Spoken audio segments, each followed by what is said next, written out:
नमस्कार students, I am your biology mentor Disha Pamecha और आज मैं आपके लिए लेकर आई हूँ फाइलम एस्केलमेंट्स का क्लासिफिकेशन। तो बच्चों, पिछली क्लास में हमने क्या क्या पढ़ा था एक बार रिवाइज कर लेते हैं। हमने फाइलम एस्केलमेंट्स के बारे में पढ़ा था कि उनको नेमैटोहेल्मिन्थ्स भी बोलते हैं, ठीक है। हमने उनके बेसिक फीचर्स, जनरल कैरेक्टर्स पढ़े थे कि उनका हैबिटेट क्या है, वो कहाँ रहते हैं, उनकी बॉडी फॉर्म कैसा है, बॉडी कैविटी कैसी है, कैसी सिमेट्री है, कैसा डाइजेशन है, कैसा एक्सक्रीशन है, respiration, skeletal system, circulatory system absent होते हैं। ये सारी चीज़ें हमने पिछली वीडियो में पढ़ी थी, ठीक है। आज हम ये पढ़ने वाले हैं कि फाइलम एस्केलमेंट्स का क्लासिफिकेशन कैसे किया जाता है, किस बेसिस पे किया जाता है। चलिए आइए देखते हैं। तो जो फाइलम एस्केलमेंट्स है उनका क्लासिफिकेशन इस बेसिस पे किया जाता है कि उनमें फास्मिड्स प्रेजेंट है या नहीं है। तो बेटा, अगर आपको याद हो तो हमने 3 तरीके के सेंस ऑर्गन्स पढ़े थे। क्या पढ़े थे? 3 तरीके के सेंस ऑर्गन्स, ठीक है। कौन कौन से पढ़े थे? एक हमने उसमें से क्या पढ़ा था? फास्मिड्स। एक क्या था? Papilla, right. और दूसरा क्या था? एम्फिड्स, ठीक है। ये 3 तरह के हमने सेंस ऑर्गन्स पढ़े थे, किसमें? फाइलम एस्केलमेंट्स में। अब प्रेजेंस ऑफ फास्मिड्स के बेसिस पे एस्केलमेंट्स का क्लासिफिकेशन होता है और फाइलम एस्केलमेंट्स को 2 क्लासेस में डिवाइड किया जाता है। एक वो क्लास जिसमें फास्मिड्स प्रेजेंट नहीं होंगे, मतलब ए फास्मीडिया। ए के लिए हम ए क्यों हम यूज करते हैं, किस लिए यूज करते हैं? ए की एब्सेंस हमें शो करनी है, तो ए फास्मीडिया क्या होगा? ए फास्मीडिया मतलब जिसमें फास्मिड्स प्रेजेंट नहीं होंगे। दूसरे फास्मीडिया जिसमें फास्मिड्स प्रेजेंट होंगे, ठीक है। याद आ गया? फास्मिड्स क्या करते थे बेटा? फास्मिड्स किसके लिए रिस्पॉन्सिबल थे? कीमो रिपल्शन के लिए। किसके लिए? कीमो रिपल्शन के लिए। मतलब अगर कोई ऐसा केमिकल है जिससे नेमाटोड्स को दूर भागना है तो वो काम कौन करेगा? फास्मिड्स करेंगे। कौन करेगा? फास्मिड्स। आइए क्लासिफिकेशन देख लेते हैं। एस्केलमेंट्स is classified into 2 classes. 2 classes में क्लासिफाइड है, ए फास्मीडिया और फास्मीडिया। क्लास 1 है हमारी ए फास्मीडिया, मतलब जिसमें क्या होंगे? फास्मिड्स होंगे absent. Phasmids are absent. Amphids are of various types, और जो एम्फिड्स हैं, जो कीमो रिसेप्टर्स हैं, एम्फिड्स क्या थे? हमारे कीमो रिसेप्टर्स थे। क्या थे? कीमो रिसेप्टर्स, ठीक है। जो किसके लिए सेंसेस शो करते थे? केमिकल्स के लिए। किसके लिए शो करते थे सेंसेस? केमिकल्स के लिए। और पैपिला क्या था? ये टैक्टाइल थे, ये छूने से, टच के लिए सेंसिटिव थे। किसके लिए सेंसिटिव थे? टच के लिए सेंसिटिव थे, ठीक है। तो जो एम्फिड्स हैं वो ए फास्मीडिया में बहुत सारे तरीके के होंगे। एग्जाम्पल देख लेते हैं। ट्राइकीनेला, ट्राइकीना वर्म जो होता है, और ट्राइक्यूरियस विप वर्म जो होता है, ठीक है। नेक्स्ट क्लास देखते हैं हम फास्मीडिया। तो फास्मीडिया नाम से ही हमें पता चल रहा है कि इसमें क्या होंगे? फास्मिड्स प्रेजेंट होंगे। फास्मिड्स कहाँ होते हैं बेटा? फास्मिड्स कहाँ होते हैं? पोस्टीरियर एंड पे। कहाँ होते हैं? पोस्टीरियर एंड पे प्रेजेंट होते हैं, राइट। और कैसे प्रेजेंट होते हैं? लेटरली, साइडवेज प्रेजेंट होते हैं, लेटरल साइड्स में प्रेजेंट होते हैं, ठीक है। Amphids are present near anterior end, और यहाँ पे भी एम्फिड्स हमें कहाँ मिलेंगे? माउथ के एंड पे मिलेंगे, मतलब एंटीरियर एंड पे मिलेंगे हमारे को, ठीक है। समझ आ गई? माउथ पे, राइट। एग्जाम्पल्स कौन कौन से हैं? हमारा सबसे अच्छा प्यारा निमेटोड एस्कैरिस, एंट्रोबियस, एनसाइलोस्टोमा, वुचरेरिया, ये सारे क्या हैं? ये सारे एग्जाम्पल्स हैं उन राउंड वर्म्स के जिनमें क्या प्रेजेंट होंगे? फास्मिड्स प्रेजेंट होंगे। किसके साथ में? एम्फिड्स के साथ में, ठीक है। ओके, अब बेटा एक जीनस और है, ठीक है, उसका नाम है रैबिडिटिस। क्या है नाम? रैबिडिटिस। ये जो जीनस है ये फ्री लिविंग भी मिल सकता है और सेमी पैरासिटिक फॉर्म भी मिल सकता है। या तो ये फ्रीली लिव करेगा, ठीक है, किसी ऑर्गेनिज्म के अंदर पैरासाइट बन के नहीं रहेगा, या फिर ये क्या करेगा? ये अपनी आधी जिंदगी कैसे गुजारेगा? पैरासाइट की तरह गुजारेगा, इसलिए इसको बोला गया है सेमी पैरासिटिक फॉर्म्स में भी हमारे को ये मिलता है, ठीक है, और फ्री लिविंग फॉर्म्स में भी मिलता है। अब जो रैबिडिटस मॉपसी है, राइट, एक ऑर्गेनिज्म है, एक एनिमल है रैबिडिटस मॉपसी, वो कहाँ रहता है? सॉइल में रहता है, ठीक है। अब जो ये जीनस है, इनके जो मेल्स होते हैं बेटा, उनमें एक तरीके का ऑर्गन होता है जिसको हम बोलते हैं कॉप्यूलेटरी बर्सा। अब आप नाम से ही सोच सकते हैं कॉप्यूलेटरी बर्सा, ठीक है। तो कॉप्यूलेटरी मतलब ये किस में काम आएगा? किस में काम आएगा? कॉप्यूलेशन में काम आएगा, मेटिंग में काम आएगा, किस में काम आएगा? मेल और फीमेल की मेटिंग में काम आएगा। और ये कहाँ होता है? पोस्टीरियर एंड पे होता है बॉडी के। कहाँ होता है? पोस्टीरियर एंड पे होता है बेटा। तो कॉप्यूलेशन में क्योंकि इसका काम है, तो क्या काम है? ये क्या करेगा? ये मेल्स में प्रेजेंट होता है। कहाँ प्रेजेंट होता है? मेल्स में प्रेजेंट होता है। और ये क्या करता है? जब मेटिंग होने वाली होती है या जब कॉप्यूलेशन होने वाला होता है, तो ये क्या करते हैं? मेल्स फीमेल को पकड़ने के लिए, होल्ड करने के लिए, उन पे ग्रिप बनाने के लिए इस कॉप्यूलेटरी बर्सा को यूज करते हैं, ठीक है। ये आपको दिख रहा है एक फ्लैप लाइक स्ट्रक्चर, कैसा? Umbrella like structure, flap like structure दिख रहा है। तो ये क्या करते हैं? यहाँ पे ये स्पिक्यूल्स हैं। क्या है? स्पिक्यूल्स। स्पिक्यूल्स क्या होते हैं? या फिर यहाँ पे क्या होंगे? और पीनियल सीटें होंगे, ठीक है। एक पेनिस लाइक स्ट्रक्चर होगा जो मेल यूज करेगा फीमेल में अपने स्पर्म्स रिलीज करने के लिए, ठीक है। इस टाइम पे ये कॉप्यूलेटरी बर्सा से जो मेल है वो क्या करेगा? वो इसको यूज करेगा और जो फीमेल है उसको पकड़ने में मदद करता है ये कॉप्यूलेटरी बर्सा। समझ आ गई इतनी सी बात? आगे याद रहेगा। ये आपको यूजुअली कहाँ मिलेगा? मेल्स में मिलेगा ऐसा स्ट्रक्चर, ठीक है। Okay, good. नाउ अब हम और क्या देख रहे हैं बेटा? क्योंकि यहाँ पे फाइलम एस्केलमिन्स में हमारे को क्या दिख रहा है? बहुत अच्छा सेक्सुअल डायमॉर्फिज्म दिख रहा है। हम डिफरेंशिएट कर सकते हैं देख के कि ये मेल है और ये फीमेल है, ठीक है। तो एक बार इन डिफरेंसेस को थोड़ा डिटेल में और पढ़ लेते हैं, राइट। तो सबसे पहला हमने जो पढ़े थे मेल और फीमेल में डिफरेंसेस, वो क्या थे? एक बार हम याद कर लेते, क्या थे वो? ये कौन है बेटा? ये कौन होगा? जिसकी टेल ऐसे घूमी हुई होगी वो कौन होगा? मेल होगा। और जिसकी टेल ऐसे लंबी होगी, स्ट्रेट होगी, क्या होगी? सीधी होगी, वो कौन होगी? फीमेल होगी। वो कौन होगी? फीमेल होगी। अब आपको यहाँ भी दिख रहा होगा कि जो मेल है वो कैसा है? शॉर्ट है।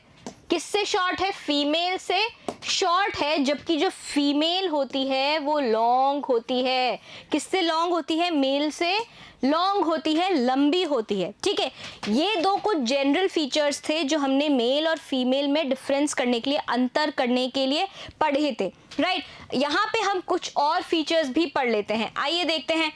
Mail is smaller than female, पता है हमें। Female is larger than male, ये हम पढ़ ही चुके हैं, ठीक है। ये हम शुरू से पढ़ते हुए आ रहे हैं। अब हम ये कहेंगे कि ये तो हम बचपन से ही पढ़ते आ रहे हैं, right. Posterior and is curved, अभी हमने डायग्राम इसलिए बनाया यहाँ पे कि हमारे को एक इमेज बन जाए हमारी यादाश्त में कि जो मेल्स होते हैं राउंडवर्म्स के, उनकी जो टेल होती है वो कैसी होती है? घूमी हुई होती है। ये बेटा आप इस बात से ध्यान रख सकते हैं कि जो मेल्स होते हैं, जो आदमी होते हैं, वो बातें बहुत घुमा फिरा के करते हैं। तो जो एस्केलमिन्स है, राउंडवर्म्स है, उनकी टेल कैसी होती है? घूमी हुई होती है। और जो औरतें होती है वो सीधी सीधी बात बोल देती हैं, ठीक है। तो इसलिए उनकी टेल कैसी होती है? सीधी होती है। इसलिए उनकी टेल कैसी होती है? सीधी होती है, ठीक है। जो पोस्टीरियर एंड है वो कर्व्ड होगा मेल में, और जो पोस्टीरियर एंड है वो स्ट्रेट होगा फीमेल्स में। समझ आ गई? याद रखने का तरीका भी बता दिया आपको, ओके। अब यहाँ पे मेल्स में एक अपर्चर होता है, एक छेद होता है। क्या होता है? छेद होता है, जिसको हम बोलते हैं क्लोएकल अपर्चर। क्या बोलते हैं? Cloacal aperture. ये हम याद रखेंगे। क्लोएका क्या होता है? क्लोएका एक ऐसा कॉमन ओपनिंग होता है या पैसेज होता है जहाँ पे क्या होता है? दोनों होते हैं, एनस भी और जेनाइटल ओपनिंग भी, ठीक है। अब क्योंकि ये दोनों होते हैं इस पैसेज में, इसलिए इसको क्लोएका बोला गया है। और उस ओपनिंग का, क्लोएका की ओपनिंग का क्या नाम है? क्लोएकल अपर्चर, ठीक है। यही चीज़ अगर हम किस में देखें, फीमेल्स में देखें, तो फीमेल्स में एनस और जेनाइटल पोर दोनों सेपरेट होते हैं, अलग अलग होते हैं। क्या क्या होते हैं? अलग अलग होते हैं, इसलिए वहाँ पे कोई क्लोएका जैसी चीज़ नहीं होती है। क्या नहीं होती है? क्लोएका नाम की कोई चीज़ नहीं होती है, तो इसलिए वहाँ पे क्या होगा? क्लोएकल अपर्चर भी प्रेजेंट नहीं होगा। क्या होगा? जब क्लोएका ही नहीं है तो क्लोएकल अपर्चर होगा क्या? नहीं होगा। ऑफ कोर्स सी बात है।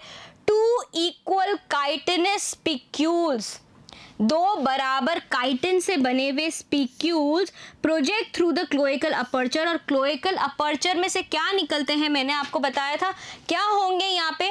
पीनियल सीटे होंगे, पेनिस जैसा स्ट्रक्चर होगा, जो किस काम में आएगा? कॉप्यूलेशन के काम में आएगा। क्या काम आएगा? मेल को स्पर्म रिलीज करने में हेल्प करेगा। किसके अंदर? फीमेल में। ठीक है, ये कोई काम का है? फीमेल के लिए ये काम का है? नहीं। तो ऑफ कोर्स फीमेल में जायज़ सी बात है कि जो स्पिक्यूल्स हैं या जो पीनियल सीटें हैं वो फीमेल्स में क्या होंगे? एब्सेंट होंगे। क्या होंगे? एब्सेंट होंगे। ठीक है, इनको मेल और फीमेल्स को एक बार हम डायग्राम से भी देख लेते हैं कि वो कैसे अलग दिखते हैं, कैसे उनका ट्रांसवर्स सेक्शन अलग दिखता है। ठीक है, मैं आपको एक और बात बताना चाहूँगी यहाँ पे कि ज़्यादा अंतर नहीं होता है, सिर्फ रिप्रोडक्टिव ऑर्गन्स का फ़र्क होता है। बाकी सारी लेबलिंग्स आपको क्या मिलेंगी? बिल्कुल सेम टू सेम, वैसे की ही वैसी मिलेंगी। जो मेल में होगी वो फीमेल में होगी, सिर्फ क्या होंगे? जो रिप्रोडक्टिव ऑर्गन्स होंगे वो अलग होंगे। ठीक है, आइए देखते हैं। ये है हमारा transfer section of mature male, एक आदमी का ट्रांसफर सेक्शन, एस्केलमेंस के एक मेल का ट्रांसफर सेक्शन है। ठीक है, अब आप क्या देख रहे हैं? ये राउंड है। हमने एक शुरू में पॉइंट पढ़ा था कि हम इनको राउंड वर्म्स क्यों बोलते हैं? क्यों बोलते हैं राउंड वर्म्स? क्योंकि जब हम इनका क्या काटेंगे? ट्रांसफर सेक्शन काटेंगे। एक सेक्शन ऐसे काट के जब उसको देखेंगे तो वो कैसा दिखेगा? कुछ ऐसा दिखेगा। और ये कैसा दिख रहा है? हमारे को राउंड दिख रहा है। ठीक है, इसलिए हम एस्केलमेंट्स को क्या बोलते हैं? क्या बोलते हैं एस्केलमेंट्स को? Round worms. अगर आपको याद हो, यही चीज़ जब हमने प्लैटीहेल्मिन्थ्स में देखी थी तो हमने उसका स्ट्रक्चर, ट्रांसफर सेक्शन कुछ ऐसा बनाया था। बनाया था कि नहीं बनाया था? तो क्या आप इसको राउंड वर्म बोल सकते हो? नहीं, क्योंकि ये क्या थे? फ्लैट वर्म्स थे, चपटे कर्मी थे। और ये क्या है? गोल कर्मी है। क्या है ये? राउंड वर्म्स है। ठीक है, अब हम इसकी लेबलिंग्स देख लेते हैं। तो हम बाहर से चालू करते हैं। सबसे पहले एक बाहर क्या होगी? थिक क्यूटिकल होगी, रेजिस्टेंट क्यूटिकल होगी, जो किस में काम आएगी? प्रोटेक्शन में काम आएगी। वो किससे बचाएगी उसको? क्योंकि ये जो राउंड वर्म्स हैं ये क्या होते हैं? ये पैरासाइट की तरह रहते हैं दूसरे ऑर्गेनिज्म के, यूजुअली स्मॉल इंटेस्टाइन्स में रहते हैं। कहाँ रहते हैं? पेट में रहते हैं, गट में रहते हैं, इंटेस्टाइन आंतों में रहते हैं। तो आंतों में क्या मिलेगा हमें? डाइजेस्टिव एंजाइम्स मिलेंगे। डाइजेस्टिव एंजाइम्स मिलेंगे, बिल्कुल मिलेंगे। तो उससे बचने के लिए, बाइल जूस से बचने के लिए, एसिडिक जूसेस से बचने के लिए क्या है इनके पास में? क्यूटिकल है, थिक टेग्यूमेंट है। ठीक है, ये उससे उनको बचा लेगी, मरने नहीं देगी, तभी तो ये इन्फेक्शन कर पाएंगे। राइट, उसके बाद क्या है? सिंक्शियल एपिडर्मिस है। क्या है? सिंक्शियल एपिडर्मिस। क्या थी सिंक्शियल? क्या बताया था मैंने आपको? सिंक्शियल मतलब मल्टी न्यूक्लिएटेड, बहुत सारे न्यूक्लियस होते हैं। क्या होते हैं इस एपिडर्मिस में? बहुत सारे न्यूक्लियस होते हैं। और इससे नीचे हमने क्या पढ़े थे कि कॉन्ट्रैक्टाइल मसल सेल्स थे। कैसे थे? कॉन्ट्रैक्ट होने वाले मसल सेल्स थे। Muscular portion of muscle sales जो कि क्या करते थे? कॉन्ट्रैक्शन में हेल्प करते थे। और उनके साथ में क्या था? Cytoplasmic portion of muscle sales थे जो नॉन कॉन्ट्रैक्टाइल थे, कॉन्ट्रैक्ट नहीं होते थे। राइट, उसके बाद में हम आ जाते हैं यहाँ पे एक स्यूडोसील है। क्या है यहाँ पे? एक स्यूडोसील। क्यों बोला हमने इसको स्यूडोसील? क्योंकि ये क्या है? मेसोडर्म से लाइन नहीं है, या फिर पार्शियली लाइन है। किससे? मेसोडर्म से। ठीक है, मेसोडर्म के पाउचेस मिलेंगे हमारे को। यहाँ क्या मिलेंगे? मेसोडर्म के पाउचेस मिलेंगे। ठीक है, अब उसके बाद में क्या है हमारे पास में? जो स्यूडोसील होती है, जो क्या होती है? स्यूडोसील होती है, वो किससे भरी हुई होती है? किससे भरी हुई होती है? स्यूडोसीलोमिक फ्लूइड से। और वो क्या करता है? हाइड्रोस्केलेटन बनाने में काम आता है। क्या काम आता है? हाइड्रोस्केलेटन बनाने में काम आता है। बेटा फटाफट मेरे साथ में रिवीजन करते जाइए, इसलिए मैंने ये डायग्राम एक बार यहाँ लिया है ताकि हम उसके फाइलम एस्केलमेंट्स के बेसिक फीचर्स को रिवाइज कर सके। ठीक है, आपको एकदम से ऐसे ना लगे कि भाई क्लासिफिकेशन आ गया, एकदम से मैं कैसे करूँगा, मैंने तो पहला पढ़ा ही नहीं है। तो बेटा पहला पढ़ के आना है, मैम फिर भी एक बार यहाँ पे और आपको रिवाइज करा रही हैं। ठीक है, तो बेटा बिल्कुल पेन और कॉपी लेकर बैठना है, राइट, और नोट करते जाना है साथ साथ। ठीक है, लेटरल लॉन्गिट्यूडनल एक्सक्रीटरी कैनाल, ये एक्सक्रीटरी कैनाल किस काम आएगी? एक्सक्रीशन करने के काम आएगी। क्या करने के काम आएगी? नाइट्रोजनस वेस्ट को बाहर फेंकने के काम आएगी। ठीक है, राइट। अब आप यहाँ देखिए क्या है, इंटेस्टाइन आ गई, उसके बाद अंदर ये स्यूडोसील है। स्यूडोसील में क्या है? बहुत सारे पाउचेस हैं। किस चीज़ के पाउचेस हैं? सेमिनल वेसिकल, कौन सा ऑर्गन है ये? मेल रिप्रोडक्टिव ऑर्गन का पार्ट है। अमीबॉइड स्पर्म्स, वासा डिफरेंस, फिर से मेल रिप्रोडक्टिव ऑर्गन का पार्ट आ गया। ये जो पाउचेस है इनकी हम लेबलिंग कर रहे हैं। टेस्टीज विद स्पर्मेटोसाइट्स, क्या है? फिर से ये टेस्टीज है, क्या है ये? Male reproductive organ. क्या है ये? मेल रिप्रोडक्टिव ऑर्गन है। बाकी लेबलिंग्स क्या है? देखो, इंटेस्टिनाइल ब्रश बॉर्डर, इंटेस्टिनल क्या है? ब्रश बॉर्डर है, जो अंदर की जो इंटेस्टाइन है उनके ऊपर क्या लगा हुआ है? बहुत सारा सीलिया लगा हुआ है। तो उसका जो दिखने का तरीका है या जो अपीयरेंस है, कैसी दिखती है? वो ब्रश की तरह बॉर्डर दिखती है, कि मतलब एक बॉर्डर ऐसी बनी हुई है, ये सेल्यूलर बॉर्डर है या गैस्ट्रोडर्मिस, और इसके ऊपर क्या है? ऐसे बहुत सारे सीलिया लगे हुए हैं। तो ये कैसा दिख रहा है? ब्रश की तरह दिख रहा है, इसलिए इसको क्या बोला है? Intestinal brush border. ठीक है, इंटेस्टिनल एपिथेलियम, ये बाहर के जो आपको ब्लू सेल्स दिख रहे हैं, जो ये लाइनिंग बन रही है ऐसे सेल से, क्यूबॉइडल सेल से, ये क्या है? इंटेस्टिनल एपिथेलियम है, जो यहाँ पे ब्लू कलर में दिखाई गई है। और इंटेस्टिनल ल्यूमन क्या है? गट कैविटी है। क्या है? गट कैविटी। यहाँ पे 3 तरह की नर्व कॉर्ड्स होंगी। ठीक है, क्योंकि ये लेटरल साइड में प्रेजेंट है, ठीक है, लेफ्ट साइड भी हम बोल सकते हैं जब, क्योंकि इनमें क्या होती है? बायलेटरल सिमेट्री होती है। क्या होती है? Bilateral symmetry. तो ये 2 हिस्सों में डिवाइड हो सकते हैं, राइट, 2 साइड्स में डिवाइड हो सकते हैं, लेफ्ट और राइट। तो इनको हम क्या बोलेंगे? बायलेटरल सिमेट्री, इसलिए ये लेटरल टर्म यहाँ पे हम यूज कर रहे हैं। ठीक है, अब ये ऊपर वाला जो पोर्शन होता है, ये जो ऊपर का पोर्शन होता है हाफ, ये कौन सा पोर्शन होगा? Dorsal side. और नीचे वाला पोर्शन कौन सा होगा? वेंट्रल सरफेस होगा। ठीक है, ऊपर वाला सरफेस कौन सा होगा? डॉर्सल सरफेस, और नीचे वाला सरफेस कौन सा होगा? Ventral surface. तो जो नर्व कॉर्ड ऊपर की तरफ से आ रही है, डॉर्सल तरफ से आ रही है, पर है लेटरल साइड में, उसको हम क्या बोलेंगे?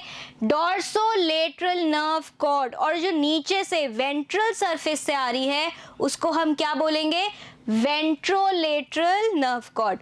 लेबलिंग हो गई आसान, लेबलिंग दोनों आसान हो गई। ठीक है, जो नर्व कॉर्ड आ रही है वेंट्रल साइड से उसको बोलेंगे वेंट्रोलेटरल, क्योंकि वो एक साइड पे है। ठीक है, और जो आ रही है डॉर्सल तरफ से, ऊपर से आ रही है, उसको हम क्या बोलेंगे? Dorsolateral nerve cord. इनके बीच में क्या आ रही है? एक लेटरल नर्व कॉर्ड आ रही है लेटरल लाइन में। ठीक है, अब देखिए, एक नर्व कॉर्ड बिल्कुल ही डॉर्सल रीजन में है, लेटरल में नहीं है, तो उसको क्या बोलेंगे? Dorsal nerve cord.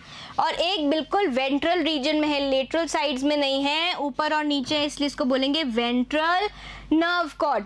सारी लेबलिंग समझ आ गई? अब एकदम ditto labelling, same to same labelling किसमें है? Transfer section of mature female. ये किसका भाग है? किसका ट्रांसफर सेक्शन है? ये एक फीमेल का ट्रांसफर सेक्शन है। ठीक है, सारी जो भी लेबलिंग्स हैं सेम है, सिर्फ कहाँ अंतर आ रहा है? रिप्रोडक्टिव ऑर्गन्स में आ रहा है। Oviduct, uterus, eggs, growth zone of ovary and germinal zone of ovary. ठीक है, बाकी सारी लेबलिंग्स क्या है? बिल्कुल सेम है, एक जैसी हैं, जो किसमें थी? मेल्स में थी। ठीक है, सिर्फ डिफरेंस किस में आया? रिप्रोडक्टिव ऑर्गन्स में, रिप्रोडक्टिव ऑर्गन्स में आया है डिफरेंस हमारा। ठीक है, देख सकते हैं आप बार बार आगे पीछे करके डायग्राम को भी, राइट। समझ आ रही है? बाकी सारी labellings, dorsal nerve cord, intestinal brush border, intestinal epithelium, lumen, right, ये सारी लेटरल और ventrolateral, dorsolateral nerve cord, cuticle, syncytial epidermis, pseudocoel, muscular portion of muscle cells in cytoplasmic portion and excretory canal, सारी same है, सिर्फ क्या अंतर है? Reproductive organs में अंतर है। ठीक है, समझ आ गया बहुत अच्छे से। अब बेटा हम क्या पढ़ने वाले हैं? एस्कैरिस के बारे में पढ़ने वाले हैं। ठीक है, उसका स्ट्रक्चर कैसा है ये पढ़ेंगे, और वो कैसे बीमारी कॉज करता है ये पढ़ेंगे। ठीक है, आइए देखते हैं। एस्कैरिस हमने अभी तक पढ़ा था, लंब्रिकॉइड्स क्या हो गई? स्पीशी हो गई। और इसको क्या बोला है? इसका पालतू नेम, पेट नेम क्या है? Giant intestinal round worm. नाम सुन के कुछ लग रहा है? इंटेस्टिनल राउंड वर्म कहाँ रहता होगा? ये इंटेस्टाइन में रहता होगा, आंतों में रहता होगा। मतलब ये कहाँ रहता है? स्मॉल इंटेस्टाइन में रहता है। ये क्या है? एक एंडोपैरासाइट है। मतलब किसका एंडोपैरासाइट है? किसके अंदर रहता है ये? ह्यूमंस में, इंसानों में उनकी छोटी आंतों के अंदर रहता है ये। ठीक है, अब आप सोचिए, जहाँ पे क्या होना चाहिए? खाना होना चाहिए, डाइजेशन होना चाहिए, वहाँ कौन रह रहा है? एस्कैरिस रह रहा है। तो जो फंक्शंस हैं छोटी आंतों के, क्या क्या होंगे? डाइजेशन होगा। वो क्या हो जाएगा? खराब हो जाएगा, गड़बड़ा जाएगा डाइजेशन। ठीक है, तो जो पाचन क्रिया है वो हमारी क्या हो जाएगी? गड़बड़ा जाएगी, जिसकी वजह से हो सकता है हमारे को पेट में दर्द हो। क्या हो? पेट में दर्द हो, और वॉमिटिंग, उल्टियां भी हो सकती हैं। ठीक है, समझ आ रही है? आइए देखते हैं। जो एस्कैरिस लुम्ब्रिकॉइड्स है वो क्या है? एक एंडोपैरासाइट है। किसका? स्मॉल इंटेस्टाइन का, छोटी आंतों का, जो कहाँ है? ह्यूमन बीइंग्स में है। और ये ज़्यादातर कहाँ होता है? बच्चों में होता है। ज़्यादातर कहाँ होता है? बच्चों में होता है। आप ये पिक्चर देख सकते हैं कि कुछ जो डॉक्टर्स हैं क्या कर रहे हैं? आंतों में से क्या निकाल रहे हैं? ये क्या दिख रहा है? मैगी जैसा। ये मैगी नहीं है, ये क्या है? एस्कैरिस है। ये एस्कैरिस के कीड़े हैं जो एक बच्चे के पेट में से कौन निकाल रहे हैं? डॉक्टर्स निकाल रहे हैं। ऐसे ये भर जाते हैं इनके अंदर बहुत सारे। ठीक है, जो अडल्ट वर्म्स है, जो अडल्ट है, दो तरीके के हमने डेवलपमेंट में टर्म्स पढ़े हैं। क्या क्या पढ़े हैं? जुवेनाइल और अडल्ट। ठीक है, क्योंकि इनमें ज़्यादातर हमने क्या देखा है? इनडायरेक्ट डेवलपमेंट देखा है, मतलब लार्वल स्टेजेस बनेंगी। तो अडल्ट टर्म हम जब यूज़ कर रहे हैं तो मतलब फुल ग्रोन, पूरी तरह से बड़ा हुआ क्या दिखेगा हमें? एस्कैरिस दिखेगा। तो ये पूरी तरह से बड़े हुए क्या हैं? एस्कैरिस के वर्म्स हैं। ठीक है, ये एस्कैरिस के वर्म्स आपकी आंतों में, बच्चों की आंतों में 1 से 2 साल तक जिंदा रह सकते हैं। ठीक है, the adult worms live for about 1 to 2 years, 1 से 2 साल तक जिंदा जीवित रह सकते हैं। कहाँ? आंतों में। ठीक है, अब बेटा ये क्या है? ये ज़्यादातर हमें कहाँ मिलते हैं? बच्चों में मिलते हैं। कहाँ मिलते हैं? बच्चों में मिलते हैं, क्योंकि जो इनके जो लार्वा हैं, ठीक है, जो इनके एग्स हैं, लार्वल एग्स हैं, या फिर हम बोल सकते हैं एम्ब्रियोनेटेड एग्स हैं, वो कहाँ मिलते हैं? हमें मिट्टी में मिलते हैं। तो बेटा जब बच्चे मिट्टी में खेलते हैं, ठीक है, हाथों में, नाखूनों में क्या भर लेते हैं? वो मिट्टी भर लेते हैं, राइट। अब उस मिट्टी में क्या होते हैं? ये जो होते हैं इनके एम्ब्रियोनेटेड एग्स, इनके लार्वल स्टेजेस उनके नाखूनों में भर जाती है या रह जाती है। और मान लीजिए अगर वो बच्चा बिना हाथ धोए खाना खा ले तो वो लार्वल स्टेजेस कहाँ चली जाएंगी? उसके अंदर चली जाएंगी, स्मॉल इंटेस्टाइन्स में। स्टमक से होती हुई कहाँ चली जाएंगी? स्मॉल इंटेस्टाइन में चली जाएंगी। ठीक है, अब बेटा एक चीज और है, हमने 2 टर्म्स पढ़े हैं, प्राइमरी होस्ट और सेकेंडरी होस्ट। प्राइमरी होस्ट में मैंने आपको क्या बताया था? जहाँ यूजुअली सेक्सुअल स्टेजेस होती हैं, और सेकेंडरी होस्ट मतलब जहाँ क्या होती हैं? लार्वल स्टेजेस या फिर एसेक्सुअल स्टेजेस मिलती हैं हमें किसी ऑर्गेनिज्म की। ठीक है, बट बेटा यहाँ पे सिर्फ एक ही होस्ट है, कोई प्राइमरी सेकेंडरी होस्ट नहीं है, सिर्फ एक ही होस्ट है, और वो कौन है? ह्यूमंस हैं। There is no secondary host. कौन नहीं है? कोई सेकेंडरी होस्ट नहीं है लाइफ साइकिल में। किसकी? इस एस्कैरिस की। तो एस्कैरिस कहाँ है? मिट्टी से आया इंसान में, इंसान से वापस गया मिट्टी में। यही साइकिल चलती रहती है, और यही साइकिल हम आगे देखने भी वाले हैं। ठीक है, the mouth of स्कैरिस is bound by 3 lips. अब बेटा अगर हम स्कैरिस का मुंह देखेंगे, क्या देखेंगे, एंटीरियर रीजन पे जो माउथ देखेंगे बेटा, तो जो माउथ है मैंने बताया था आपको वो पैपिला से लाइंड है। क्या है, पैपिला से लाइंड है। वहाँ पे हमारे को और क्या कौन से सेंस ऑर्गन्स मिलते हैं, एम्फिड्स भी मिलते हैं। तो यही डायग्राम से हम याद करने वाले हैं। ठीक है बेटा, मैं आपको ज़्यादातर डायग्राम्स दिखा रही हूँ ताकि आप सिर्फ एक पिक्चर को याद रखें और सारा टेक्स्ट आपको याद हो जाए। ठीक है, टेक्स्ट पढ़ के याद करना बहुत ही बोरिंग हो जाता है। ठीक है, इसलिए हम क्या कर रहे हैं, या डायग्राम्स से पढ़ रहे हैं। और डायग्राम्स में अगर आपने लेबलिंग्स बहुत अच्छे से कर ली, आपने ये जान लिया कि कौन सा ऑर्गन क्या है, क्या चीज़ कैसे दिखती है, तो आपको ये टेक्स्ट याद रखने की ज़रूरत नहीं पड़ेगी। ठीक है, ओके। यहीं से ही हमारे बहुत सारे क्वेश्चंस बनते हैं कि एस्कैरिस के माउथ में कौन कौन से सेंस ऑर्गन्स मिलते हैं। पैपिला भी मिलेगा और एम्फिड्स भी मिलेंगे। ठीक है, आइए देखते हैं। अब जो माउथ है वहाँ पे 3 तरह की चीज़ें हैं, 3 तरह के लिप्स हैं। ठीक है, कौन कौन से लिप्स हैं, एक तो कौन सा है, डॉर्सल लिप है। क्या है, डॉर्सल लिप है जो कि डॉर्सल सरफेस पे प्रेजेंट होएगा।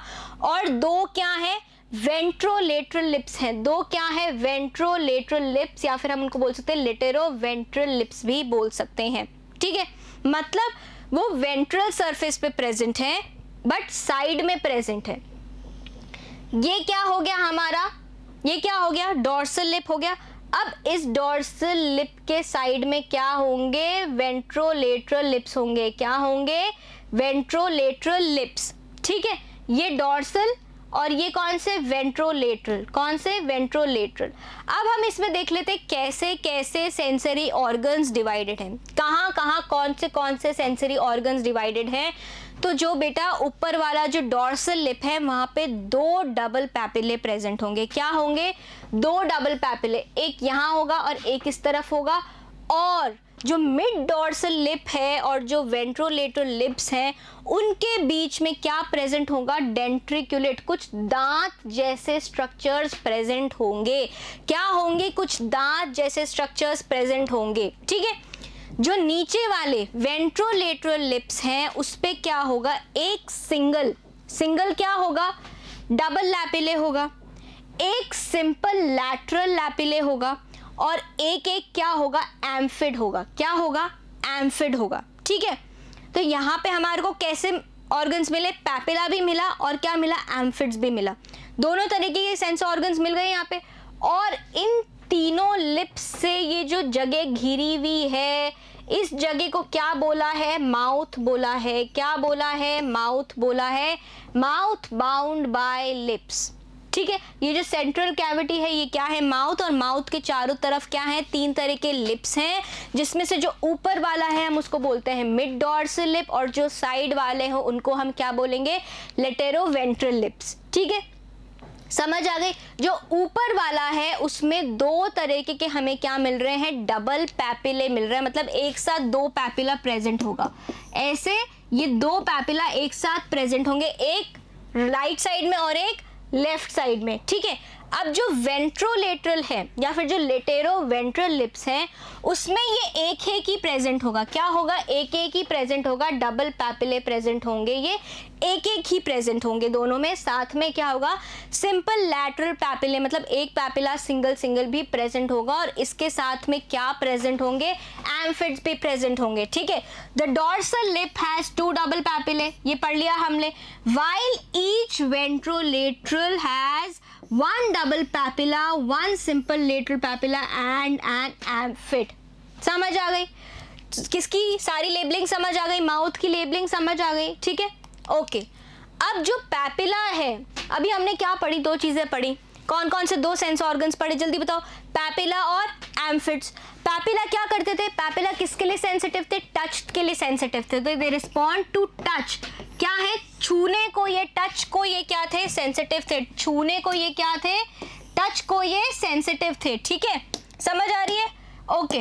अब अगर ये छूने को सेंसिटिव होंगे तो ये देख सकते हैं कि इनके मुंह में क्या जा रहा है। ठीक है, अब जो एम्फिड्स हैं वो किसके लिए रिसेप्टर्स थे, कीमो रिसेप्टर्स थे, मतलब वो किसको रिस्पॉन्ड करेंगे? किसी तरीके के केमिकल को रिस्पॉन्ड करेंगे। क्या करेंगे? किसी भी तरीके के केमिकल को रिस्पॉन्ड करेंगे, राइट। एंड ये जो एनिमल्स हैं इनमें हमें क्या दिख रही है? सेक्सुअल डायमॉर्फिज्म दिख रही है, मतलब मेल और फीमेल्स अलग तरीके से दिख रहे हैं। तो यहाँ आप देख सकते हैं सारी लेबलिंग सेम है, सिर्फ एक क्या है यहाँ पे फीमेल्स में क्या आ जाता है? फीमेल गोनोपोर, मतलब इसको हम और क्या भी बोल सकते हैं? वल्वा भी बोल सकते हैं, जिसके अंदर मेल क्या करेगा? अपने स्पर्म्स रिलीज करेगा। अब मेल स्पर्म्स किसकी मदद से रिलीज करेगा? स्पीक्यूल्स। क्या थे? काइटिनस स्पीक्यूल्स थे, जो कि कहाँ से बाहर आएंगे? क्लोएकल अपर्चर से। ये जो आपको ग्रीन ब्लू कलर का स्ट्रक्चर दिख रहा है ये क्या है? हमारे पीनियल सीटें हैं, स्पीक्यूल्स हैं, ठीक है, दिख रहा है? Okay, very good. और एक सबसे बड़ा स्ट्रक्चर क्या है? यहाँ पे कर्व्ड टेल है और यहाँ पे फीमेल में स्ट्रेट टेल है। तो सेक्सुअल डायमॉर्फिज्म हो गया, अलग अलग तरह से मेल और फीमेल दिख गई, बिल्कुल दिख गई जी, ठीक है। अब इतनी बार हमने पढ़ लिया है तो दिमाग में रजिस्टर तो हो ही गया है ना। अब हम आते हैं हमारे तीसरे सेंसरी ऑर्गन पे, जिस पे हमारा ये क्लासिफिकेशन डिपेंडेंट है। एस्कैरिस कौन सी क्लास का था? फाज़मीडिया का था। मतलब इसमें क्या प्रेजेंट होंगे? फाज़मीडिया प्रेजेंट होंगे। फाज़मीडिया क्या करते हैं बेटा? फाज़मीडिया कीमो रिपल्शन करते हैं। क्या करते हैं? कीमो, केमिकल से क्या करते हैं? रिपल्शन। क्या करते हैं? रिपल्शन करते हैं। किससे? केमिकल से दूर भागने का काम करते हैं, ठीक है, दूर भागने का काम करते हैं, राइट। समझ आ गई? The phasmids are a pair of unicellular glands that open outside on the lateral sides of the tail. कहाँ होते हैं? सबसे पहले तो phasmids कहाँ होते हैं? पोस्टीरियर एंड पे होते हैं, पोस्टीरियर एंड पे होते हैं और लेटरल साइड्स पे होते हैं। कहाँ होते हैं? साइड्स में होते हैं, ठीक है। And these are glandulo sensory in nature. पहले ही हमने बोल दिया क्या है ये? यूनिसेल्युलर ग्लैंड्स है, मतलब कुछ सिक्रीशन करेंगी, ठीक है। और क्या है? सेंसरी भी नेचर है, क्योंकि ये एक तरीके का क्या है? सेंस ऑर्गन है। ये उन केमिकल्स को सेंस कर लेता है या महसूस कर लेता है जिनसे एस्कैरिस को दूर भागना है, ठीक है। समझ आ गई? ओके, नेक्स्ट हम देखते हैं जो एस्कैरिस है वो क्या करेगा? कौन सी डिजीज कॉज करेगा? एस्कैरियासिस। क्या करेगा? एस्कैरियासिस, ठीक है। Since a large number of adult Ascaris worms normally इन्फेस्ट single host. अब ये कह रहे हैं कि जो एस्कैरिस के अडल्ट वर्म्स हैं, जो एस्कैरिस के अडल्ट वर्म्स हैं वो एक साथ बहुत सारे हमारी कहाँ आंतों में, बच्चों की आंतों में भर जाते हैं।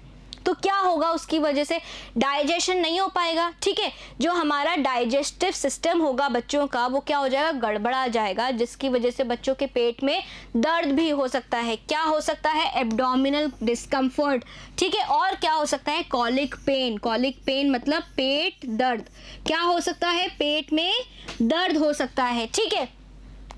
ओके, द पेशेंट में also suffer from impaired digestion, मतलब जो पाचन क्रिया है वो गड़बड़ा जाएगी, दस्तें लग सकती है, डायरिया हो सकता है और वॉमिटिंग, उल्टियाँ भी हो सकती हैं। Children where the ascaris infection is quite common. बच्चों में जो क्या है? एस्कैरिस का इन्फेक्शन है वो बहुत कॉमन है। इसकी वजह से क्या होगा? मेंटल एफिशिएंसी और बॉडी ग्रोथ भी रिटार्ड हो जाएगी। अब आप मुझे एक बात बताओ, जब बच्चों में हम खाना क्यों खिलाते हैं बच्चों को? ताकि उनमें ग्रोथ अच्छी हो सके, ठीक है। अब जहाँ से न्यूट्रिशन मिल रहा है, मतलब आंतों से या पेट से हमें जहाँ से पौष्टिक तत्व मिल रहे हैं, अगर वो पौष्टिक तत्व बच्चों में पहुँच ही नहीं पाए तो क्या बच्चों की दिमागी तौर पे ग्रोथ हो पाएगी? क्या बच्चे बढ़ पाएंगे? नहीं बढ़ पाएंगे। क्या उनकी फिजिकल बॉडी बढ़ पाएगी? ग्रो हो पाएगी? नहीं हो पाएगी। तो उनकी जो ग्रोथ है वो रिटार्ड हो जाएगी, स्लो हो जाएगी, धीमी हो जाएगी, वो धीरे धीरे बढ़ेंगे, ठीक है। या फिर उनकी बढ़ने की जो कैपेसिटी है वो क्या हो जाएगी? कम हो जाएगी। क्या हो जाएगी? कम हो जाएगी। ठीक है, तो ये किसमें हमें दिखेगा, जब एस्कैरिस बहुत सारा आंतों में भरा हुआ होगा तो हमें ये दिखेगा कि जो बच्चे हैं वो खाना डाइजेस्ट नहीं कर पा रहे हैं, पचा नहीं पा रहे हैं और उनमें जो पौष्टिक तत्व हैं वो ले नहीं पा रहे हैं, जिसकी वजह से वो मेंटली और फिजिकली ग्रो नहीं हो पा रहे हैं। समझ आ गई? ठीक है, आगे देखते हैं। The disease can be best treated by administering anti helminthic drugs. अब ये एंटी हेलमिंथिक क्या है बेटा, जब कोई भी हमारे को बैक्टीरिया से अगर इन्फेक्शन होता है, कोई भी इन्फेक्शन अगर बैक्टीरिया से होता है तो हम उसके लिए क्या लेते हैं, एंटीबायोटिक। क्या लेते हैं, एंटीबायोटिक, जिसको हम और क्या बोल सकते हैं, एंटीबैक्टीरियल्स, ये भी बोल सकते हैं, या फिर क्या बोल सकते हैं, एंटीबायोटिक। ठीक है, अब अगर हमारे को निमैट हेलमिंथ्स का इन्फेक्शन है, राउंड वर्म्स का इन्फेक्शन है, तो हमारे को क्या लेना पड़ेगा, एंटी हेलमिंथ्स भी लेना पड़ेगा। एंटी हेलमिंथ्स मतलब जो हेलमिंथ्स को मार सकते हैं, जो हेलमिंथ्स को मार सकते हैं, एंटी हेलमिंथिक ड्रग्स, ऐसी दवाइयाँ लेनी पड़ेंगी जो राउंड वर्म की क्यूटिकल को तोड़ के उन पे अटैक कर सकें, क्योंकि अभी तक इनका बचाव का तरीका क्या है, उनकी क्यूटिकल। ठीक है, तो कौन कौन सी दवाइयां हैं, chenopodium, Alcopar, Bendex, Dewormis, Mebex, Pantel, Parid, Wormin and gentle.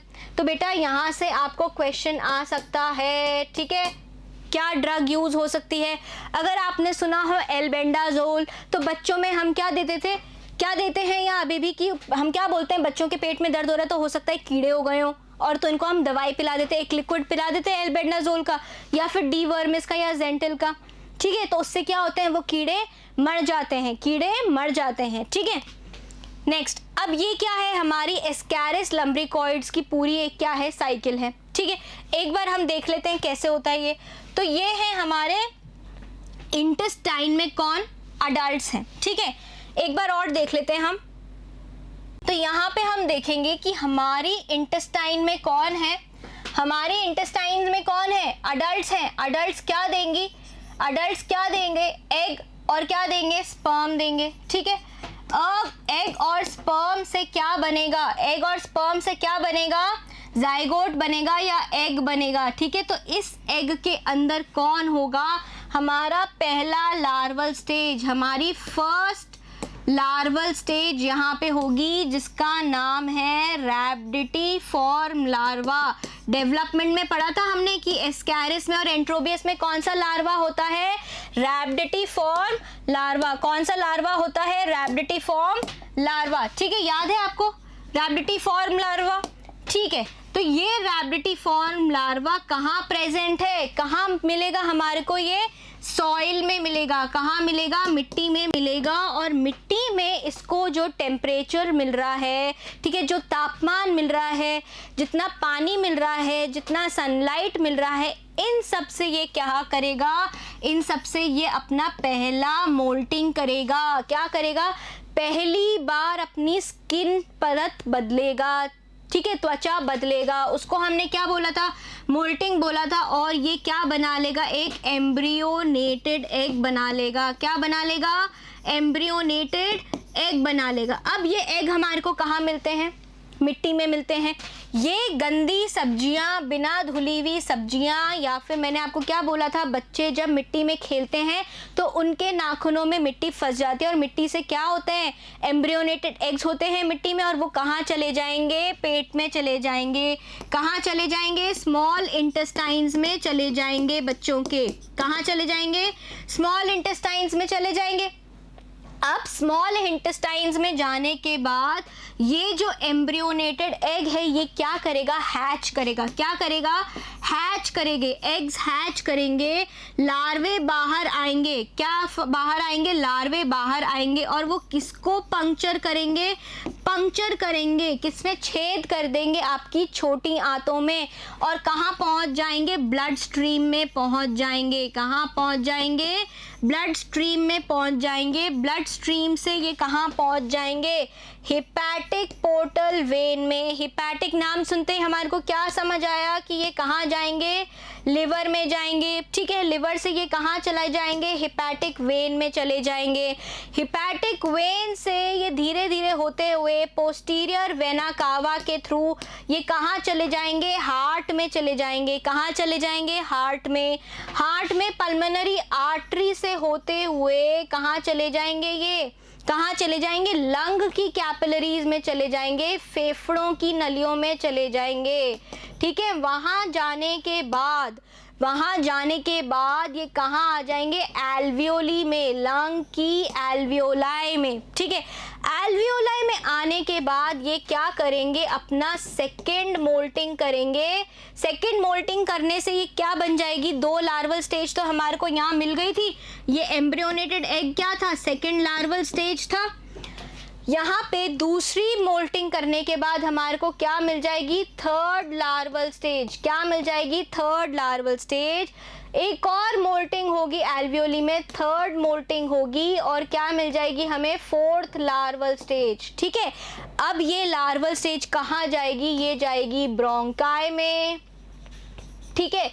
Bronchi के बाद ये जाएगी ट्रैकिया में, ट्रैकिया में जाने के बाद ये जाएगी फेरिंग्स में। अब फेरिंग्स में जाने के बाद क्या होएगा कफ होएगा, क्या होएगा, कफ होएगा, और उसकी वजह से ये जो वर्म्स हैं, ये जो लार्वे हैं, ये हमारे मुंह में आएंगे या फिर बच्चों के मुंह में आएंगे, और बच्चे तो कफ बाहर थूक नहीं पाते, तो वो क्या करेंगे, वापस उनको गिटक जाएंगे, निगल जाएंगे, स्वॉलो कर जाएंगे, तो ये कहाँ पहुंच जाएगा, फिर से ईसोफेगस में पहुंच जाएगा, ठीक है।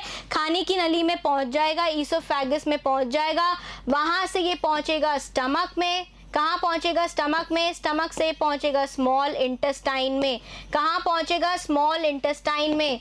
स्मॉल इंटेस्टाइन में फाइनली हमारी चौथी मोल्टिंग होगी। क्या होगी, चौथी मोल्टिंग होगी, और क्या बनेंगे, यंग वर्म्स बनेंगे। क्या बनेंगे, यंग वर्म्स। और यंग वर्म्स मैच्योर होके क्या बनाएंगे, अडल्ट्स। क्या बनाएंगे, अडल्ट्स। और अडल्ट्स क्या देंगे, एग्स भी देंगे और स्पर्म्स भी देंगे, और फिर से क्या बना लेंगे, नए ऑर्गेनिजम्स बना लेंगे, ठीक है। तो बेटा ये जो एग है ना, ये जो एग है ये कहाँ जाता है, ये फीसेस में बाहर निकल जाता है। कहाँ जाता है, फीसेस में, स्टूल में बाहर निकल जाता है, और स्टूल से कहाँ चला जाता है, सॉइल में चला जाता है, ठीक है। ये पूरी साइकिल फिर से ऐसी की ऐसी ही चलेगी और बच्चे में इन्फेक्शन हो जाएगा। समझ आ गई, पीछे देखते हैं एक बार, डायग्राम से याद कर लेते हैं एक बार, ठीक है। अब यहाँ पे क्या है, आंतों में क्या है, अडल्ट्स हैं, अडल्ट्स इन स्मॉल इंटेस्टाइन दिख रहे हैं हमें।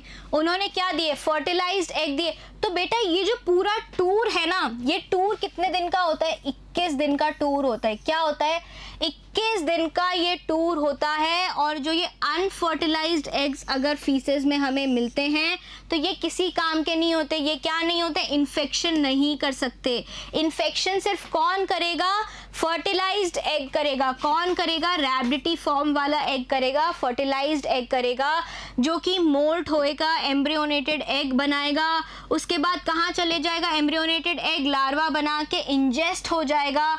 इंजेक्शन के बाद में क्या होगा, इंजेक्शन के बाद में क्या होगा, क्या होता है इंजेक्शन के बाद में, वो पेट में चले जाते हैं, स्मॉल इंटेस्टाइन में आ गए। यहाँ पे कहाँ आ गए, स्मॉल इंटेस्टाइन में आ गए। हैच्ड लार्वा एंटर सर्कुलेशन, जो हैच करेगा उस अंडे में से ये लार्वा निकलेगा। अंडे में से लार्वा निकला, अंडे में से जब लार्वा निकला उसमें स्मॉल इंटेस्टाइन में छेद किया। छेद करने के बाद वो कहाँ पहुँच गया, ब्लड की कैपिलरी में पहुँच गया, ठीक है। कैपिलरी में पहुँचने के बाद हिपैटिक पोर्टल वेन से वो लिवर में पहुँचा, लिवर से वो हिपैटिक वेन से निकलता हुआ हार्ट में पहुँचा, हार्ट से निकलता हुआ वो कहाँ गया, लंग्स में पहुँच गया। लंग्स में एल्वियोली में उसने 2 बार फिर से मोल्टिंग करी। सेकेंड मोल्टिंग और थर्ड मोल्टिंग कहाँ हुई, एल्वियोली में हुई। एल्वियोली में होने के बाद में फिर जो फोर्थ लार्वल स्टेज थी वो कहाँ गई, फोर्थ लार्वल स्टेज कहाँ गई, ब्रोंकिया में, ब्रोंकिया से ट्रैकिया में, ट्रैकिया से फेरिंग्स में हमें खांसी आई या बच्चे को खांसी आई, खांसी में वर्म्स निकले, वर्म्स को वो बच्चा फिर से निगल गया और वो वर्म्स फिर से कहाँ चले गए, पेट में चले गए, आंतों में चले गए और आंतों में फाइनली क्या हुई, चौथी मोल्टिंग, फाइनल मोल्टिंग हुई, जो हमने बताया था किसमें, डेवलपमेंट में, कि 4 बार एक निमेटोड या एस्केलमिंथ क्या करेगा, मोल्टिंग करेगा, 4 बार अपनी पूरी लाइफ साइकिल में क्या करेगा, मोल्टिंग करेगा। तो जो फाइनल मोल्टिंग है वो कहाँ हुई, इंटेस्टाइन्स में हुई और वहाँ क्या हुआ, यंग वर्म्स बने और यंग वर्म्स फाइनली किस में मैच्योर करेंगे, अडल्ट में करेंगे और अडल्ट अपने क्या बनाएंगे, फर्टिलाइज्ड एग्स बनाएंगे, जो फीसेस में होते हुए वापस कहाँ आ जाएंगे, मिट्टी में या एनवायरनमेंट में आ जाएंगे। इतनी बात समझ आ गई आपको। तो बेटा पहली मोल्टिंग कहाँ हुई, पहली मोल्टिंग कहाँ हुई, सॉइल में हुई, कहाँ हुई, सॉइल में हुई, ये याद रखना, इस पे क्वेश्चंस बनते हैं। दूसरी और तीसरी मोल्टिंग, सेकेंड और थर्ड मोल्टिंग कहाँ हुई बेटा, सेकेंड और थर्ड मोल्टिंग हुई हमारी कहाँ, लंग एल्वियोली में, कहाँ हुई, लंग एल्वियोलाई में। और फोर्थ मोल्टिंग कहाँ हुई, चौथी मोल्टिंग कहाँ हुई, फाइनली स्मॉल इंटेस्टाइन में, कहाँ हुई, स्मॉल इंटेस्टाइन में हुई। ठीक है, समझ आई इतनी सी बात, क्लियर हो गया एस्कैरिस का लाइफ साइकिल। ठीक है, चलिए बहुत ही बढ़िया बेटा, बहुत ही इजी था ये। ठीक है, अब हम आ जाते हैं हमारे दूसरे ऑर्गेनिज्म पे जिसका नाम है एंसाइलोस्टोमा ड्यूडेनेल। ठीक है, ये हुकवर्म है, ये वैसा ही बिल्कुल है जैसा कि क्या था, एस्कैरिस है। ये भी कहाँ रहता है, एंडो पैरासाइट है, आंतों में रहता है, कहाँ रहता है, आंतों में रहता है। ठीक है, किसमें, ह्यूमन बींग्स में। It is also found as an endoparasite, मतलब किसी जीव के अंदर ये पैरासाइट बन के रहता है। ठीक है, स्मॉल इंटेस्टाइन में रहता है, छोटी आंतों में रहता है, किसके, इंसानों में रहता है। और यहाँ पे भी कोई होस्ट नहीं है, सिर्फ इंसान ही है, कोई दूसरा जानवर बीच में और नहीं आ रहा है। तो जो ऐसी लाइफ साइकिल्स होती हैं बेटा, जो ऐसी क्या होती हैं, लाइफ साइकिल होती हैं जिसमें सिर्फ क्या होता है, ओनली वन होस्ट होता है। क्या होता है, सिर्फ एक ही होस्ट होता है। ऐसी लाइफ साइकिल्स को हम क्या बोलते हैं, मोनोजेनेटिक। क्या बोलते हैं, मोनोजेनेटिक लाइफ साइकिल्स, मतलब एक ही होस्ट होगा उसके अंदर। ठीक है, समझ आ रही है। तो कोई इंटरमीडिएट होस्ट यहाँ पे नहीं है। और जो लार्वा है वो कहाँ से एंटर करता है, पैर की चमड़ी से। किससे, पैर की चमड़ी से, पैर की त्वचा से एंटर करता है हमारी बॉडी में। कहाँ पे, हमारी बॉडी में। ठीक है, there is distinct sexual dimorphism. क्या है, वही है सेक्सुअल डायमॉर्फिज्म। क्या हुआ, मेल और फीमेल, क्या, मेल और फीमेल अलग अलग दिखेंगे। ठीक है, अब क्योंकि ये फिर से हमारी आंतों में रह रहा है, तो जो एस्कैरिस करता था वो क्या था, इम्पेयर्ड डाइजेशन, गड़बड़ाई हुई पाचन क्रिया, उल्टियाँ, दस्ते और पेट में दर्द होता था। यहाँ पे ये क्या करता है, क्योंकि ये आंतों में से छेद करता है तो उसकी वजह से क्या हो जाता है, रक्त की हानि होती है, खून की कमी होती है, जिसके कारण क्या हो जाता है, अनीमिया हो जाता है। क्या हो जाता है, अनीमिया, क्योंकि ये आंतों में बहुत ज़्यादा क्या देता है, इंजरी देता है, घाव कर देता है। ठीक है, वहाँ से रक्त स्त्राव होता है, रक्त स्त्राव होने की वजह से क्या हो जाता है, खून की कमी, और खून की कमी होने से क्या हो जाती है, अनीमिया हो जाता है। फिर से क्योंकि ये छोटी आंतों में रहता है तो पौष्टिक तत्व, खाने के पौष्टिक तत्व ह्यूमन को, इंसान को नहीं मिल पाएंगे, तो मेंटल और फिजिकल डेफिशिएंसी हो सकती है, मेंटल और फिजिकल डेफिशिएंसी हो सकती है। अब क्योंकि ये क्या है, एंसाइक्लोस्टोमा, एंसाइलोस्टोमा, ठीक है, ये नाम है इसका। तो ये बीमारी क्या करेगा, एंसाइलोस्टोमियासिस, आगे ये इयासिस लग जाएगा। ठीक है, इयासिस लग जाएगा तो इयासिस से क्या होगा, इसकी जो बीमारी है उसका नाम क्या होगा, एंसाइलोस्टोमियासिस। क्या होगा, एंसाइलोस्टोमियासिस। ठीक है, ये लाइफ साइकिल एक बार हम देख लेते हैं, छोटी सी लाइफ साइकिल है। एस्कैरिस पढ़ने के बाद तो आपको इसमें दिमाग भी नहीं लगाना है, इतनी आसान है। ठीक है, तो हमने क्या बोला था, ये ह्यूमंस में कैसे आता है, ह्यूमंस में कैसे आता है, जो इनका फिलीफॉर्म लार्वा है। याद करिए हमने डेवलपमेंट में पढ़ा था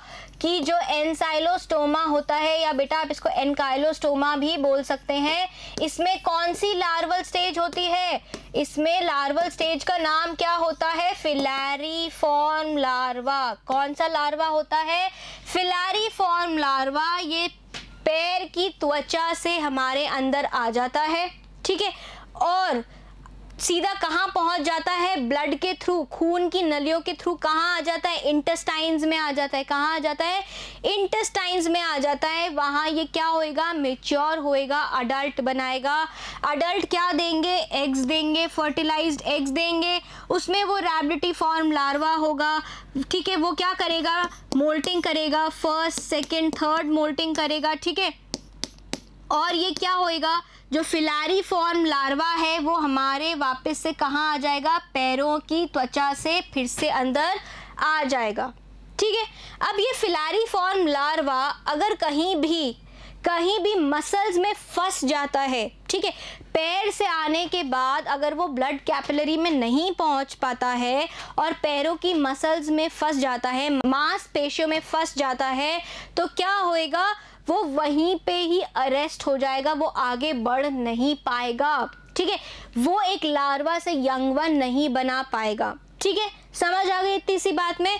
जब वो वापस से खून की नलियों से कहाँ पहुँच पाएगा, इंटेस्टाइन्स में पहुँच पाएगा, तो वो क्या बना सकता है, फिर यंग वंस बना सकता है और यंग वंस से अडल्ट बना सकता है। इतनी बात समझ आ गई आपको, ठीक है बेटा। तो जो लार्वा है वो एग्जिट करेंगे circulation in the lungs, they are then coughed up and swallowed. तो हमने क्या पढ़ा था कि जब वो स्मॉल इंटेस्टाइन्स में पहुंच जाते हैं, स्मॉल इंटेस्टाइन से फिर वही उनमें से क्या करेंगे, होल्स करेंगे। अभी हमने क्या पढ़ा था कि यहाँ पे क्या होता है, क्योंकि ये बहुत ज़्यादा घाव कर देते हैं, कहाँ पे कर देते हैं, बहुत खाते हैं यार, बहुत खून की कमी हो जाती है इसकी वजह से, तो उसकी वजह से हमारे में क्या होने लग जाता है, अनीमिया होने लग जाता है। क्या होने लग जाता है, खून की कमी होने लग जाती है, ठीक है। खून की कमी होने के बाद में ये क्या इंटेस्टाइन से कहाँ पहुँच जाते हैं, खून की नलियों में पहुँच जाते हैं। खून की नलियों से होते हुए ये कहाँ जाएंगे, लिवर में जाएंगे, लिवर से हार्ट में जाएंगे, हार्ट से लंग्स में पहुँचेंगे, और फिर वही हमारे को कफ आएगा, बलगम आएगा, बलगम में क्या होंगे, इसके लार्वा होंगे। क्या होंगे, लार्वा होंगे। और लार्वा बाहर तो फेंक हम नहीं पाएंगे, फिर से निगल जाएंगे, तो ये फिर कहाँ आ जाएंगे, स्मॉल इंटेस्टाइन में आ जाएंगे। तो ये सारी साइकिल बेटा इसकी भी वैसी ही चलती है, ठीक है। बहुत ही आसान है, एस्कैरिस पढ़ लो, इसको तो बस आपको डायग्राम बनाना है। सिर्फ एक चीज़ याद रखनी है कि जो एस्कैरिस है वो हमारे को कैसे मिलता है, एग्स में मिलता है, रैबिडिटीफॉर्म लार्वा में हम उसको इंजेस्ट करते हैं, जबकि इसका फिलैरिफॉर्म लार्वा कैसे आता है या कैसे मिलता है, ये हमारी पैर की चमड़ी के थ्रू अंदर जाता है। तो ये बहुत इम्पॉर्टेंट डिफरेंस है जो क्वेश्चन में पूछा जा सकता है, ठीक है, ये आपको याद रखना है, सही है। चलिए, एक हमारा और मेंबर है, कौन है, एक और मेंबर है वुचरेरिया बैंक्रॉफ्टी, ठीक है। ये वुचरेरिया बैंक्रॉफ्टी क्या करता है बेटा, सबसे पहली बात तो मैं आपको ये बताना चाहूँगी कि जो इसमें फीमेल्स होती हैं वो क्या नहीं देती हैं, एग्स नहीं देती हैं, अंडे नहीं देती हैं, ठीक है। ये सीधा ही क्या प्रोड्यूस करती हैं, माइक्रोफिलैरियल लार्वा प्रोड्यूस करती हैं। अगर आपने डेवलपमेंट पढ़ा है तो वुचरेरिया को आपको याद होगा कि इसका लार्वल फॉर्म क्या था, माइक्रोफिलैरिया, क्या था, माइक्रोफिलैरिया लार्वल फॉर्म था, ठीक है। तो adult wuchereria bancrofti lives as an endoparasite. फिर से ये एक एंडोपैरासाइट की तरह रहता है, बट ये कहाँ नहीं रहता, आंतों में नहीं रहता है। कहाँ नहीं रहता, आंतों में नहीं रहता है, ये लिम्फेटिक सिस्टम में रहता है, लिम्फ नोड्स में रहता है। कहाँ रहता है, ये लसिका तंत्र में रहता है, ठीक है, लसिका तंत्र में रहता है ये, ठीक है, राइट। और ह्यूमंस क्या है, इनके प्राइमरी होस्ट हैं भैया। यहाँ पे नाम यूज हो गया प्राइमरी होस्ट, मतलब कोई एक और एनिमल आने वाला है जो क्या होगा, इसका सेकेंडरी होस्ट होगा। और वो कौन होते हैं बेटा, मच्छर होते हैं। क्यूलेक्स के मच्छर हो सकते हैं, एडीज के मच्छर हो सकते हैं, इनोफिलीज के मच्छर हो सकते हैं, ठीक है। तो यहाँ पे हम एक सर्टन स्पीशीज किसकी, क्यूलेक्स की पढ़ रहे हैं, जो कि इसका क्या है, इंटरमीडिएट होस्ट है। तो क्या होगा बेटा, जो क्यूलेक्स का मच्छर होगा ना वो हमारे को काटेगा। क्या होएगा, हमारे को काटेगा। अपने डंक से वो क्या करेगा, अपनी थूक छोड़ देगा, खून तो वो चूस के चला जाएगा और क्या करेगा, अपनी थूक छोड़ के चला जाएगा, सलाइवा को छोड़ के चला जाएगा। अब उसके सलाइवा में क्या होंगे, माइक्रोफिलारिया लार्वा होंगे। क्या होंगे, फिलारियल लार्वा होंगे। और फिलारियल लार्वा क्या करेंगे, फिलारियल लार्वा जाके किसको ब्लॉक कर देंगे, लसिका तंत्र को ब्लॉक कर देंगे। अब क्या होगा बेटा, क्योंकि हमारा जो लिम्फ है वो बॉडी में से फ्लो होता है, ठीक है, और ग्रेविटी की वजह से वो नीचे फ्लो होता है, तो जो नीचे की हमारे टांगों की जो लिम्फ नोड्स होंगी, लसिका तंत्र होंगे या लिम्फ वेसल्स होंगी, वो ब्लॉक हो जाएंगी, क्योंकि उनमें क्या भर जाएगा, फिलारियल लार्वा भर जाएगा।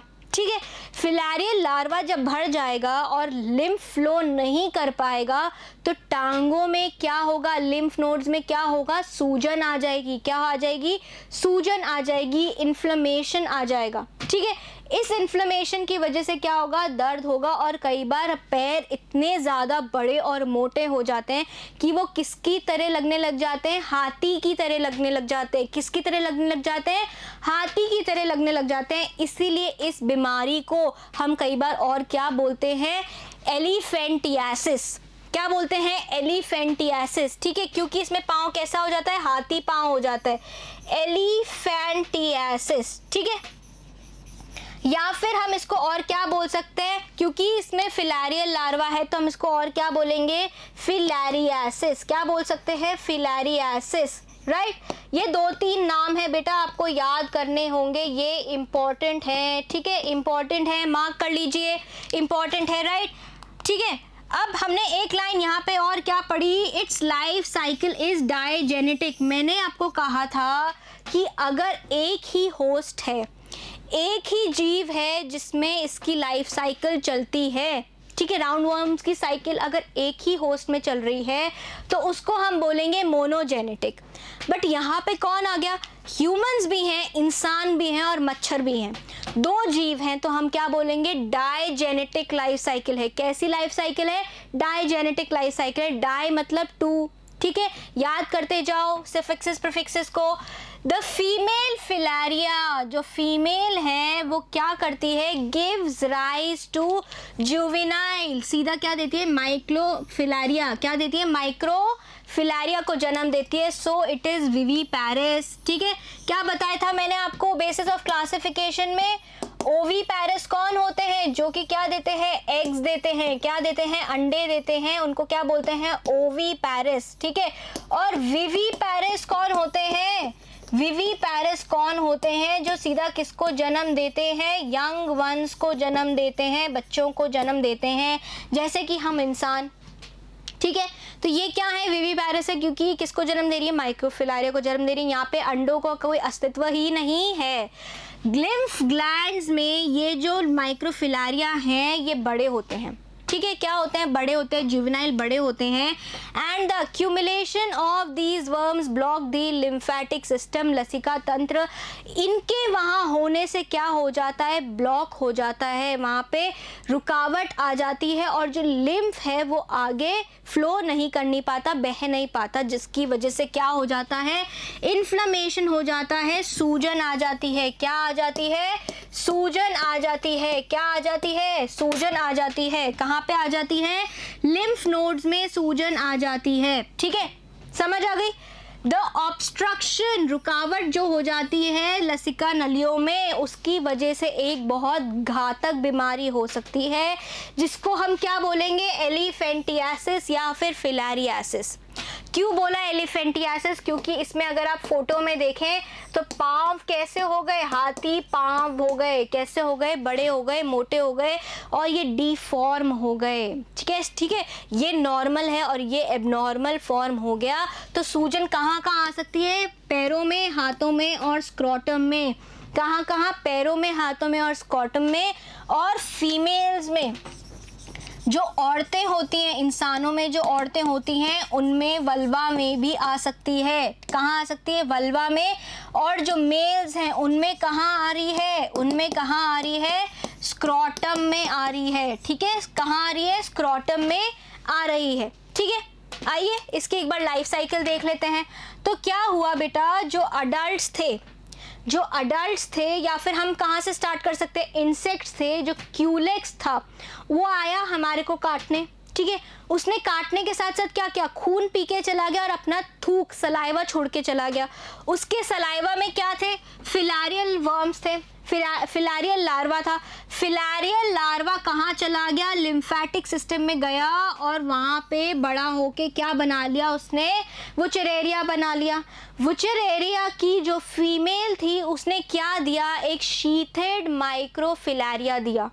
क्या दिया, जो माइक्रोफिलारिया है, जो माइक्रोफिलारिया लार्वा है, ठीक है, वो कैसा है, शीथ है, शीथ में बंधा हुआ है, एक तरह की परत में बंधा हुआ है। ठीक है, एक तरह की कवरिंग है। ठीक है, अब ये जो माइक्रोफिलारिया हैं ये कहाँ चले जाते हैं, ये लसिका तंत्र से होते हुए खून की नलियों में चले जाते हैं। अब जब ये खून की नलियों में चले जाते हैं तो खून में हमें क्या मिलेगा, माइक्रोफिलारिया मिलेगा, माइक्रोफिलारिया मिलेगा। अब जब फिर से इंसेक्ट आएगा, हमें काटेगा, हमारा खून चूस के चला जाएगा, तो उस खून में क्या होंगे, माइक्रोफिलारियल लार्वा होंगे। ठीक है, वो माइक्रोफिलारियल लार्वा मोल्टिंग करते हैं, ग्रो होते हैं, चेंज होते हैं, दूसरी लार्वल स्टेज बनाते हैं। कहाँ पे, मॉस्किटो, मच्छर के पेट में। ठीक है, मच्छर के पेट में जब वो फिलारियल स्टेज बना लेते हैं तो वो उनके पेट से होते हुए उनके डंक में, प्रोबॉसिस में चले जाते हैं। कहाँ चले जाते हैं, दिमाग में और प्रोबॉसिस में। ठीक है, migration to mosquito in head and proboscis. ठीक है, अब जब ये डंक मारता है, जब ये मच्छर आके फिर से अपना डंक हमारे खून में डालता है या चुभोता है हमें, तो वो अपने थूक के साथ क्या छोड़ जाता है, फिलारियल लार्वल स्टेज छोड़ जाता है। क्या छोड़ जाता है, फिलारियल लार्वल स्टेज छोड़ जाता है, जो कि लिम्फ वेसल्स में जाके या लिम्फ नोड्स में जाके क्या होने लगती हैं, बड़ी होने लगती हैं, अडल्ट बनाने लगती हैं और वो अडल्ट वुचरेरिया बना लेती हैं, जिसकी वजह से जो हमारा लसिका तंत्र है या लिम्फेटिक सिस्टम है वो ब्लॉक हो जाता है। लिम्फ का बहाव नहीं होने की वजह से सूजन आ जाती है, पैरों में सूजन आ जाती है, इन्फ्लेमेशन हो जाता है और ये एक बहुत ही घातक बीमारी हो जाती है, जिसका नाम क्या है, एलिफेंटियासिस। जिसका नाम क्या है, एलिफेंटियासिस। ये कॉमन नेम है, क्या है, ये कॉमन नेम है, सामान्य नेम है, जिसके नाम से इसको जाना जाता है। क्यों बोला, क्योंकि इसमें पैर एलिफेंट, हाथी के जैसे हो जाते हैं और इसको हम क्या बोल सकते हैं, फिलारियासिस। क्या बोल सकते हैं, फिलारियासिस बोल सकते हैं। ठीक है बेटा, तो आज हमने क्या किया, आज हमने फाइलम एस्केलमिन्स का क्लासिफिकेशन पढ़ा। हमने ये देखा कि फाइलम एस्केलमिन्स में दो क्लासेस होती हैं, किस किस के बेस पे, कि उसमें फास्मिड्स प्रेजेंट हैं या फिर फास्मिड्स एब्सेंट हैं। और हमने क्या किया, जो फास्मीडिया के जो मेंबर्स थे उनमें से 3 मेंबर्स के बारे में आज हमने पढ़ा। ठीक है, फास्मीडिया के कौन कौन से 3 मेंबर्स हमने आज पढ़े, एस्कैरिस, ठीक है, और उससे बीमारी क्या होती है, एस्कैरियासिस। फिर हमने पढ़ा एनसाइलोस्टोमा या एनकाइलोस्टोमा, उससे बीमारी क्या होती है, एनसाइलोस्टोमियासिस। और तीसरा हमने पढ़ा वुचरेरिया बैंक्रॉफ्टी, जिसकी वजह से क्या बीमारी होती है, एलिफेंटियासिस। तो बेटा ये सारे जो पैरासाइट्स हैं जो आज हमने पढ़े हैं, एंडो पैरासाइट्स हैं, ठीक है, जिसमें से एस्कैरिस और क्या, एनकाइलोस्टोमा तो किसका पैरासाइट है, एंडो पैरासाइट है। कहाँ रहता है, स्मॉल इंटेस्टाइन में रहता है। और वुचरेरिया कहाँ रहता है, कहाँ का एंडो पैरासाइट है, लिम्फेटिक सिस्टम, लसिका तंत्र का एंडो पैरासाइट है। तो ये तीनों के बारे में आज हमने पढ़ा।